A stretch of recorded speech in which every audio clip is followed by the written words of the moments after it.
Salut tout le monde, c'est Arnaud.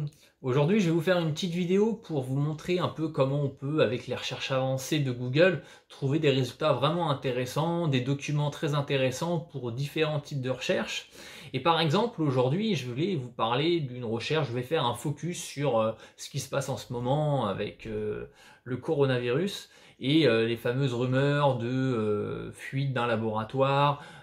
Voilà, il y a plein de choses qui circulent par rapport à ça, il y a plein de fake news aussi, et puis il y a probablement des choses qui sont vraies par rapport à tout ce qui a pu être manipulé dans les laboratoires. Donc je voulais appliquer ça en fait à la recherche Google, comme ça au moins c'est un cas vraiment concret.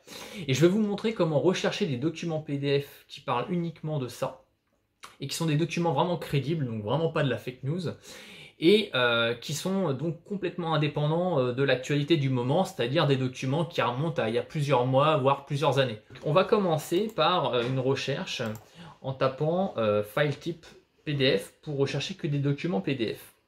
Donc je vais sur Google, je vais taper la file type de .pdf. Ensuite, on va rajouter Wuhan, Coronavirus Laboratory.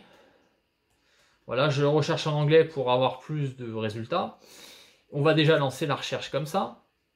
Voilà, là on se retrouve avec 14 500 résultats. Donc là maintenant, ça reste assez vague au niveau des résultats, c'est-à-dire qu'il y a beaucoup de choix. Puis bon, il y a peut-être encore des documents comme là on voit à partir de janvier 2020, donc c'était déjà biaisé par l'actualité. Moi ce qui m'intéresse c'est vraiment des documents sur la recherche de ce fameux coronavirus qui est une famille de virus, hein, on le sait tous. Donc ça veut dire qu'il y avait déjà des recherches qui portaient sur ça déjà depuis quelques années. Donc là on va prendre que des résultats plus anciens et pour cela je vais utiliser l'opérateur before et after. Donc ça me permet de définir une période de temps pour ne conserver que des résultats entre telle et telle période. Donc là, par exemple, on va mettre qui s'est passé avant le 1er octobre 2019, mais après l'année 2015. Voilà, et là je mets à jour ma recherche, et là je me retrouve avec 1980 résultats de documents PDF qui parlent du coronavirus dans un laboratoire à Wuhan. Voilà, donc là, déjà, je vous laisserai regarder. Hein. Là, mon but, c'est simplement de vous montrer un peu comment on peut utiliser Google pour trouver des résultats qu'on n'aurait pas trouvé autrement. Après, voilà, c'est à vous d'interpréter ça comme vous voulez. Maintenant, ce qui se passe, c'est qu'on va dire qu'on veut vraiment éviter tous les sujets concernant Covid-19, par exemple, pour vraiment avoir des documents où on est vraiment sûr que c'est vraiment quelque chose qui s'est passé avant l'actualité Covid-19.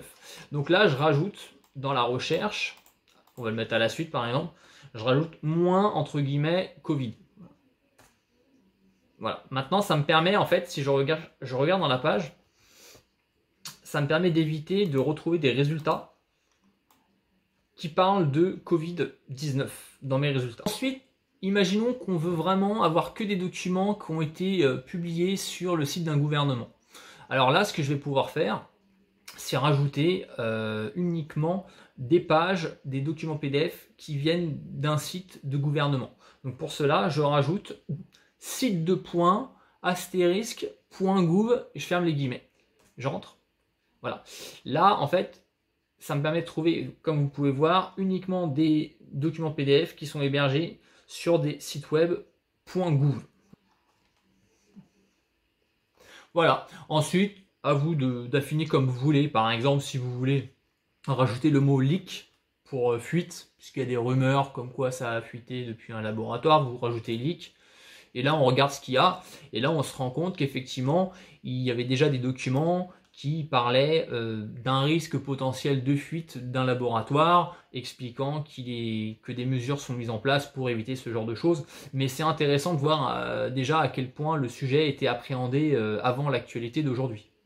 Voilà, donc pour cette vidéo c'est terminé. J'espère que ça vous a été utile et que vous allez pouvoir l'appliquer dans vos domaines de recherche. N'hésitez pas à vous abonner à ma chaîne YouTube et je vous dis à très bientôt.